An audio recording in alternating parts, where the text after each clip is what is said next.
de savon sont-elles toujours rondes? Que se passe-t-il si l'on utilise un anneau carré? Il suffit d'essayer, pardi. D'accord.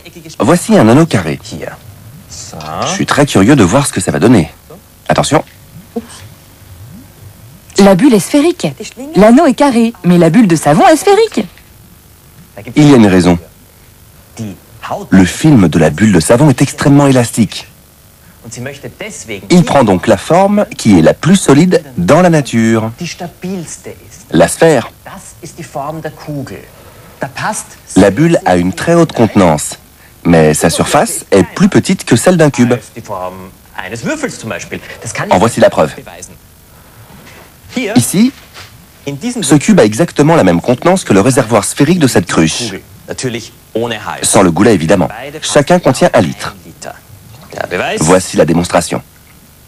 1 litre d'eau dans le cube, plein à ras-bord, et 1 litre d'eau dans le globe.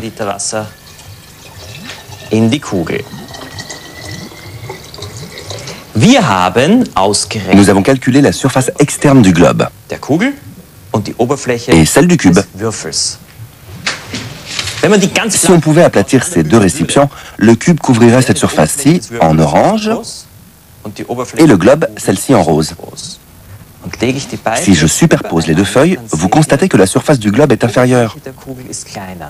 Pourtant, le globe a la même contenance que le cube. La sphère est la forme la plus solide. Les particules de savon dans la bulle sont étirées de tous côtés avec la même force. Voilà pourquoi la sphère est si solide. Une bulle de savon ne sera donc jamais carrée. Mais j'ai découvert quelque chose. Si je plonge un anneau en forme de cube dans la solution savonnée, on voit apparaître une bulle de savon d'une forme assez incroyable au milieu de l'anneau en cube. C'est vraiment inouï. C'est surtout plus anguleux. Oui. En effet. Voici d'autres expériences avec des bulles de savon que vous pouvez faire chez vous. Nous allons utiliser une solution savonneuse additionnée de glycérine, un produit qu'on se procure en pharmacie. La solution savonneuse, nous l'avons achetée. Ajoutez environ 50 ml de glycérine par litre de solution savonneuse afin d'épaissir, de stabiliser les bulles de savon.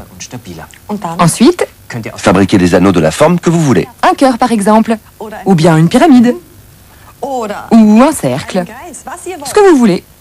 Plongez un anneau dans la solution. Ça fonctionne bien. Un film de savon se forme au sein de la pyramide. De tous côtés. Une pyramide en film de savon. La forme varie à chaque fois. Et on peut aussi faire des bulles. Pour faire des bulles immenses, il vous faut du fil métallique plus épais. Nous avons utilisé un fil électrique recouvert de plastique et nous en avons fait un anneau. Plongez-le dans la solution savonnée. Waouh! On peut faire d'immenses bulles.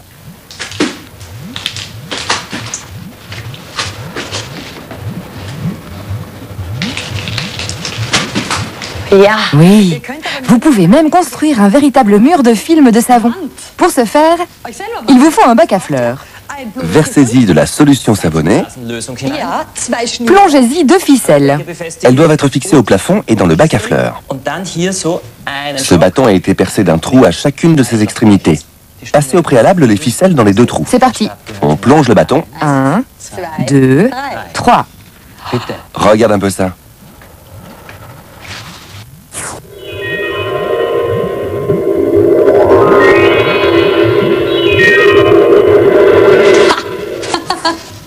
Réessayez encore et encore. 2, 3. Raté. Une fois encore. 1, 2, 3. Waouh! 1, 2, 3. Qui réussira? Qui réussira à faire la plus haute paroi savonneuse? Nous vous souhaitons bonne chance. C'est reparti une dernière fois. 1, 2, 3. Waouh!